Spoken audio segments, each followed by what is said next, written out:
Hi guys, this is Ashik and welcome back to another video. শুরুতেই পবিত্র মাহে রমজানের শুভেচ্ছা দিয়ে শুরু করছি আজকের এই ভিডিওটিতে আমরা দেখাবো মাইক্রোসফট এক্সেলের দ্বিতীয় নম্বর ক্লাসে আমরা দেখব কিভাবে যোগ, বিয়োগ, গুণ, ভাগ, এভারেজ, ম্যাক্সিমাম সংখ্যা, অনেকগুলি সংখ্যার মধ্যে থেকে ম্যাক্সিমাম সংখ্যাগুলি কিভাবে বের করা যায়, মিনিমাম সংখ্যাগুলি কিভাবে বের করা যায়, এই সমস্ত বিষয়গুলি আজকে আমরা এই ভিডিওতে দেখব এবং খুবই গুরুত্বপূর্ণ কিছু ইনফরমেশন যেটা এই যোগ করার ক্ষেত্রে আপনাকে খুবই গুরুত্ব দেবে সেগুলি আমরা শেষে বর্ণনা করার চেষ্টা করব ইনশাআল্লাহ। ক্লাসটা শুরু করতেছি, আপনারা খুবই মনোযোগ সহকারে দেখবেন, দেখলে আপনারা মাইক্রোসফট এক্সেলের যোগ, বিয়োগ, গুণ, ভাগের বিষয়গুলি টোটালি বুঝে যাবেন। প্রথমেই যদি আমরা একটু যোগ করি তাহলে আপনারা বুঝতে পারবেন। আমরা এখানে কিছু সংখ্যা নিয়ে নেই, আমরা 4টি সংখ্যা নিয়ে নিলাম। এই সংখ্যাগুলি আমরা যোগফল বের করব। যোগফল আমরা নিচে বের করতে পারি। আমরা যোগফল বের করার জন্য আমাদের একটি সূত্র আছে, সূত্রটি হচ্ছে সাম ইকুয়াল সাম, এরপর first bracket cell address is to cell address এবং এন্ডিং ব্র্যাকেট, এরপর ইন্টার বাটন ক্লিক করব। তো বিষয়টা আমি বললাম, এখন আমি দেখিয়ে দিচ্ছি যাতে করে আপনাদের বুঝতে সহজ হয়। প্রথমে একটা ইকুয়াল দিয়ে দিলাম। ইকুয়াল দেওয়ার পরে আমরা এখান থেকে লিখব হচ্ছে সাম। সাম লেখার পরে আমরা এখান থেকে ফার্স্ট ব্র্যাকেট যেটা ওপেনিং আছে সেটা দিয়ে দেব। এরপরে আমরা এখান থেকে এই প্রথম ঘর হচ্ছে 20 আছে ই এবং হচ্ছে 4, মানে হচ্ছে 20-র সেল অ্যাড্রেস হচ্ছে E4। তো আমরা E4 এখানে টাইপ করতে পারি, অথবা এই 20-র উপর ক্লিক করলে E4 চলে আসবে। এরপর আমরা কিবোর্ড থেকে যদি আমরা এল এর পরবর্তী যে একটা অপশন আছে সেটা হচ্ছে is2, এখানে ক্লিক করার পরে আমরা এখান থেকে 12 এ ক্লিক করব। এখান থেকে 12 হচ্ছে E7, তো 12 এ ক্লিক করলে E7 অটোমেটিক নিয়ে নেবে। এরপর আমরা ফার্স্ট ব্র্যাকেটের ক্লোজিংটা দিয়ে আমরা ইন্টার বাটন ক্লিক করলে রেজাল্টটি পেয়ে যাব। ওকে, এটা হচ্ছে আমাদের যোগ ছিল। আমরা এখন একটি বিয়োগ করব। বিয়োগ অবশ্যই আপনারা জানেন যে বিয়োগ 2 সংখ্যার হয়। আমরা 2 সংখ্যার একটি বিয়োগ করব। ধরুন আমরা এখান থেকে 520 থেকে আমরা ধরুন 100 যদি বিয়োগ করে দেই তাহলে আমাদের রেজাল্ট কত হয় সেটা আমরা দেখব।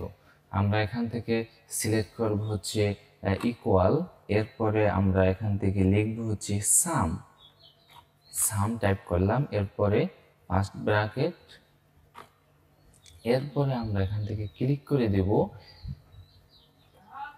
প্রথম সংখ্যায়, এরপরে একটি মাইনাস চিহ্ন দিব। মাইনাস চিহ্ন কোথায় আছে?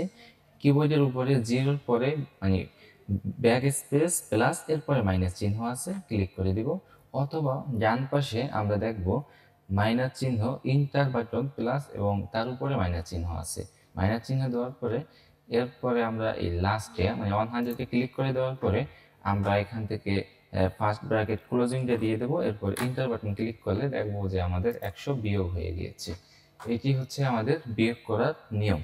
আমরা বিয়োগটা করে ফেললাম। এখন আমরা দেখবো যে কিভাবে গুণ করা যায়। আমরা ধরুন এখান থেকে লিখলাম 5, এরপর এখান থেকে লিখলাম হচ্ছে 12। এখন এই দুইটি সংখ্যা যদি আমরা গুণ করি, তাহলে আমরা দেখব যে কিভাবে আমাদের গুণটা হয়। আমরা এখানে নিলাম, এখান থেকে নিলাম ইকুয়াল, এরপরে সাম, এরপরে ফার্স্ট ব্র্যাকেট, প্রথম সংখ্যাতে আমরা ফার্স্ট ব্র্যাকেট দেওয়ার পরে 9-এর উপর আছে ফার্স্ট ব্র্যাকেট, প্রথম সংখ্যায় ক্লিক করে দেব। এরপরে আমরা এখান থেকে কিবোর্ড থেকে গুণ চিহ্নটা দিয়ে এরপরে 12 আছে 12তে ক্লিক করে দিব। এরপরে লাস্ট ব্র্যাকেট দিয়ে ইন্টার বাটন ক্লিক করলে 5 12 60, আমরা এখান থেকে রেজাল্টটা 60 পেয়ে যাব। এরপরে আমরা দেখব কিভাবে ভাগ করতে পারি। ভাগ করার জন্য আমরা ধরুন এখান থেকে 80 ভাগ, আমরা 80-কে আমরা 5 দিয়ে ভাগ করব। 80-কে যদি 5 দিয়ে ভাগ করি সেটা কিভাবে, আমরা এখানে ফলাফলটা বের করব। ফলাফলটা আমরা যে কোনো জায়গায় বের করতে পারি, চাইলে আমরা এখানে বের করতে পারি, আর একটু নিচে বের করতে পারি। একটু নিচে বের করি, এখান থেকে টাইপ করবো হচ্ছে ইকুয়াল, এরপরে সাম, এরপরে ফার্স্ট ব্র্যাকেট, এরপর প্রথম সংখ্যায় ক্লিক করে দিব, এরপরে এখান থেকে ভাগ চিহ্ন দিয়ে দেব, এই যে ভাগ চিহ্ন দিয়ে দেব, এরপরে আবারও লাস্ট যেটা আছে এটার উপর ক্লিক করবো। যদি অনেকগুলি থাকতো তাহলে অনেকগুলি যেটা শেষে আছে সেটার উপর ক্লিক করে এরপরে আমরা ব্র্যাকেট দিয়ে ইন্টার বাটন ক্লিক করলে এখান থেকে দেখবেন আপনার ক্যালকুলেটর চাপলে দেখবেন যে রেজাল্ট আসতেছে। Okay fine.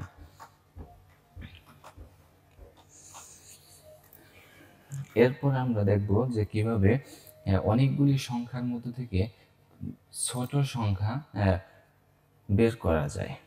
অনেকগুলি সংখ্যার মধ্যে থেকে ছোট সংখ্যা 20, 10, 50, 5, 6, 8, 7, 40। আচ্ছা, এই সংখ্যাগুলির থেকে বড় সংখ্যা, ছোট সংখ্যা যেটা আছে সেটি আমরা এখন বের করব।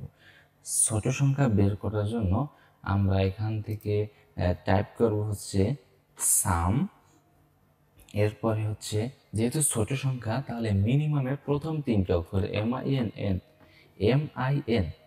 ক্লিক করে ব্র্যাকেট দিয়ে দেব। ব্র্যাকেট দেওয়ার পরে আমরা এখান থেকে দেব সেল অ্যাড্রেস। এর মানে হচ্ছে আমরা 20-এর উপর ক্লিক করলে আমাদের সেল অ্যাড্রেসটা চলে আসবে।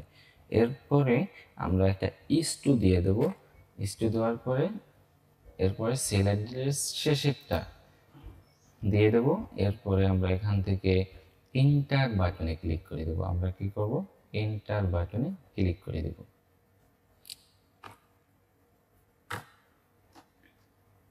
তাহলে আমরা দেখতে পারবো যে এই সবগুলি সংখ্যার মধ্যে থেকে সব থেকে ছোট সংখ্যা এটা আমরা পেয়ে যাব। কিন্তু এখানে অনেক অল্প সংখ্যক সংখ্যা আছে, যার কারণে আমরা নিমিষেই দেখতে পারতেছি যে এটা কম। যখন আমাদের এখানে 100, 200 বা 1000 সংখ্যা থাকবে তখন আমরা কিভাবে বের করব, তখন কিন্তু আমরা এইভাবে নিমিষেই আমরা বের করে নিতে পারি। আচ্ছা, এরপরে আমরা দেখব এই সংখ্যাগুলির থেকে কিভাবে ম্যাক্সিমাম সংখ্যাটা বের করা যায়। সব থেকে বড় যে সংখ্যাটা আছে এই সংখ্যাগুলির মধ্যে থেকে আমরা বের করব। আমরা প্রয়োজন এখান থেকে আরও কিছু সংখ্যা অ্যাড করে দিলাম।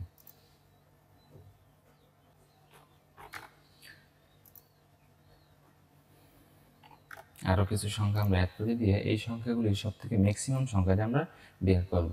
আমরা তার জন্য প্রথমে দিয়ে দেবো ইকুয়াল দেওয়ার পরে আমরা এখান থেকে লিখবো হচ্ছে ম্যাক্সিমাম MAX। এরপরে আমরা ব্র্যাকেট দিব, ফার্স্ট ব্র্যাকেট দিব, এরপরে আমরা এখান থেকে 20-তে সিলেক্ট করব, সেল অ্যাড্রেস ইস-টু দিব এবং লাস্টেরটা ক্লিক করার পরে লাস্ট ব্র্যাকেট দিয়ে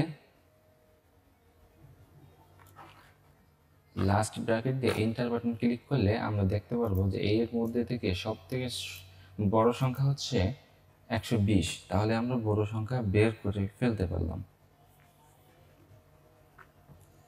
এরপরে আমরা বের করব অ্যাভারেজ বা গড়।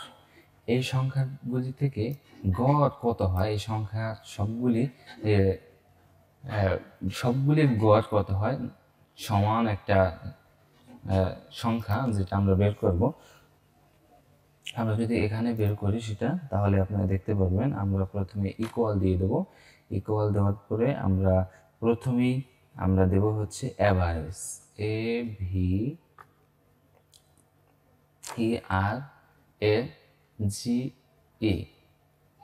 অ্যাভারেজ। এরপরে আমরা এখান থেকে সেল অ্যাড্রেস দিব, ইস-টু দেব এবং সেল অ্যাড্রেস শেষেরটি দেব এবং লাস্ট ব্র্যাকেট দিয়ে এন্টার বাটনে ক্লিক করলে আমরা এই সংখ্যাগুলির অ্যাভারেজ হচ্ছে 41.23 সামথিং, এগুলি আমরা পেয়ে গেলাম। তাহলে আমরা যে কোনো অঙ্কের গড় সংখ্যা আমরা নিমিষেই আমরা বের করে নিতে পারব। আমরা যদি এখানে আরও কিছু সংখ্যা অ্যাড করি তাহলেও আমরা চাইলে এই সংখ্যাগুলির গড় সংখ্যা বের করে নিতে পারবো। এই সংখ্যাগুলির যে গড় আছে সেটা এখানে বের হয়ে গেছে, এই 3টি সংখ্যার গড় এখানে আমাদের পেয়ে গেছি।